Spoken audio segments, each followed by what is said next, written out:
Ayun, shoutout guys. Welcome sa aking YouTube channel, Rosalski TV. At ito po muna ulit ang ating topic. Ayan po. Ano, yung isang live ni Lolo Federico. Ano po, ayan. At tingnan natin kung ano ang pagkakaiba nung live niya ngayon at yung mga live niya dati. Although tumanggap daw siya ng rush na tahiin at busy siya ngayon. Busy kaya talaga or talagang medyo nagbe-behave na siya sa kanyang mga live. Dati, 3 beses pa nagla-live yun sa isang araw, di ba? Ngayon, parang isang beses na lang guys. Pero panoorin natin kung gaano nakabehave ito si Federico. Ngayon, ito po yung last na live niya na may nirarush daw siya na uniform. Kaya busy siya ngayon. Pero bago po yan, shoutout po muna tayo sa ama ng Kalingap, Kuya Val Santos Matubang, Ate Edna Vlogs at Kalingap Rob. Po. At isama na rin po natin si Kalingap Edu. At ito po. At panoorin na po natin si Taipedring kung gaano na siya ka-behave ngayon. Ito po.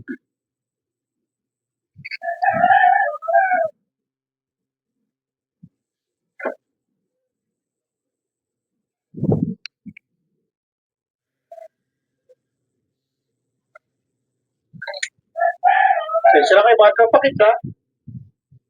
Kayo, sabi niyo, mag-live ako eh. Kaso, may trabaho nga. Ano sabi niya? Sabi daw mga tropa pits niya, mag-live siya. Kaso may trabaho daw nga. Busy si Lolo Pedring, Busy siya ngayon. Bira. Busy. Kaya kasi mga nakaraan, yung trabaho ko, biras. Kaya nakakapag-live ako lagi. We. Pero lagi rin mag-live. Kaya lang na, dati kasi, pwede ako tumigil kasi hindi rush yung trabaho ko. Ngayon, rush to eh.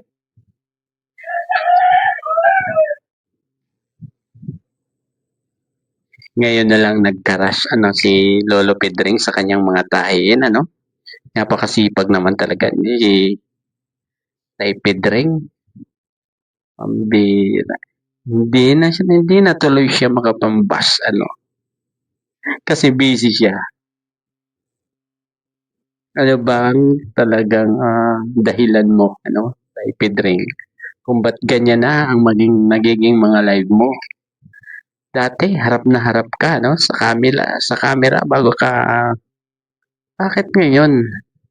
Nagla-live ka kahit busy. Busy-busyhan lang ba yan? O ano?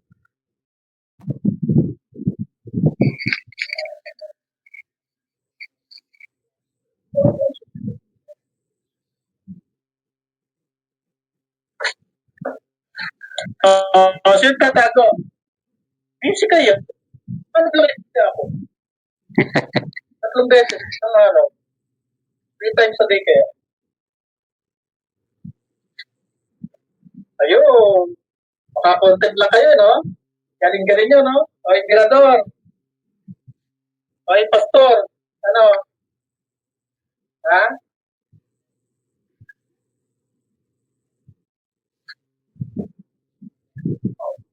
Grabe, medyo pa rin siya, Medyo mayabang pa din, Pero ewan lang natin, sa mga susunod na araw, kung ganito pa ito, magyabang, Tinatawag pa rin niya na pastor si Kuya Val, si Berador, tinutukoy pa rin niya, Ito ko'y tataguan. Hindi daw siya nagtatago. Ano tayo, hide and seek? O hide and seek? O sige, hide and seek tayo. Hide and seek tayo. Pero, nagtataguan tayo. Pero, tayo, kaya, sinabi niya nagtatago ako, hindi taguan. Sino? Tayo sa kayo. Sino balagoong? Balagoong kayo sa akin. Wala. Iba na talaga ang kanyang live ngayon, ano. Dati-dati, puro pambabalahura ang live niya, di ba? Sa family ni Viance, di ba? Pero ngayon, ayan, wala siyang nababanggit. Puro si Kuya Val at mga reaktor ang kanyang nababanggit. Malaki na, no? Malaki na ang pinagbago ni Tay Pedring, no? Sobrang laki na. Ako,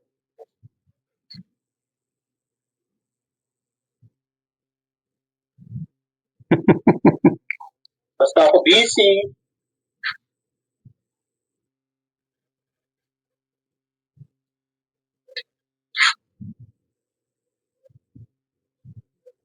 Bisi-bisihan si Tatay Pedring, no? Mambira. Dati walang kabisi-bisi yan eh. Makapagbalahura lang. Pambabalahura lang sa pamilya ni Biancy. Wala yung busy na yan. Basta ako busy. At nung kumilos na ano, ang family ni Biancy, lalo-lalo na si Tatay Biran, ayan na. Pailang araw na ba itong live niya na medyo behave siya sa live niya? Diba? Napapansin niyo ba, guys? Medyo behave na siya, diba? Although medyo mayabang pa din, diba? Siyempre, hindi agad-agad mawawala yan. Ano? Pansinin natin yan sa mga ilang araw pa. No, guys? Pansinin natin kung ano pang masasabi niyan ano, sa live niya. No? Bahala kayo dyan. Inom kayo dyan. Para matapakit.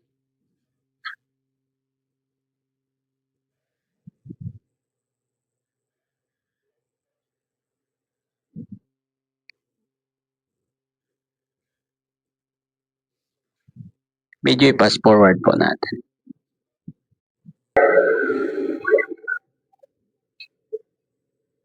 Wala na. Tahimik na ang live ni Tatay Pedring. Sayang, timing kasi yung ano ko eh. Yung tahi ko eh. Wrong timing daw.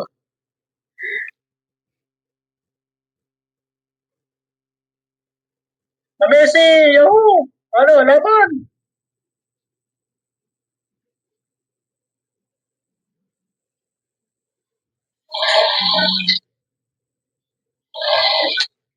Ang daming ano, no?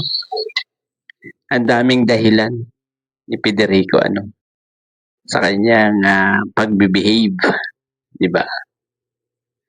Dapat ganyan lang eh ang ginawa mo nung mula nung nagkaroon ka ng channel ano, Lolo Federico, ano? Medyo wag masyado balahura, ano? At saka nag-topic ka ng iisang bata, ano? Si Biancy lang, saka ang family niya. Kaya siguro si Tatay Biran hindi na nakatiis sa'yo. Ayan. Hindi na sana umabot ano, sa ganitong limandahan kung naging behave ka lagi ano, sa live mo. At kung may titirahin ka, dun lang sa ano sa mga kalaban mo. Huwag mo nang isdadamay ang isang ang iba, 'di ba? Kung tinira ka ni Ma'am Bofil, o tirahin si Ma'am Bofil. Kung tinira ka ni Sir Berador, tirahin mo rin si Sir Berador. Hindi yung lilihis ka, pupunta ka sa isang beneficiary. Yun ang mali. Ano? Kung magre-rebat ka, bilang, doon ka lang sa topic mag-rebat. Hindi ka tatapik ng iba. Di ba? Kung magaling ka talaga na reactor, ganun ka. Kung nakikipag-rebat ka, dapat sa topic lang. Walang personalan. Ganun. Ganun lang dapat. Di yung sinasali mo na si Biancy, binabalahura mo pa, pambira. Kung ano-ano bang sinasabi mo, ay sala na yan. Kaya ayun, kumilos na si Kuya Val, ano, saka si Biancy, yung pamilya niya, para, ayan, mabigyan ka ng leksyon, ano.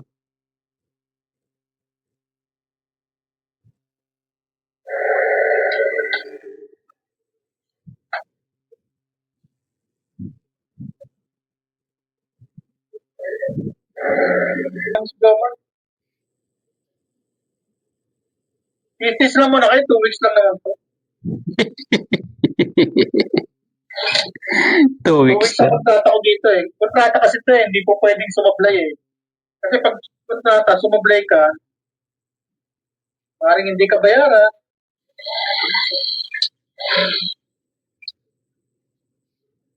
Ayun siguro, ano, dito na lamang po muna, ano. At sinilip lang natin, ano, ang live ni Federico, kung anong klase na ano ng live, kung tinitira pa ba niya si Bibiansi natin, no? At kung ano-ano pang sinasabi niya. Pero eto, no, parang nag-behave siya kay Bibiansi. Although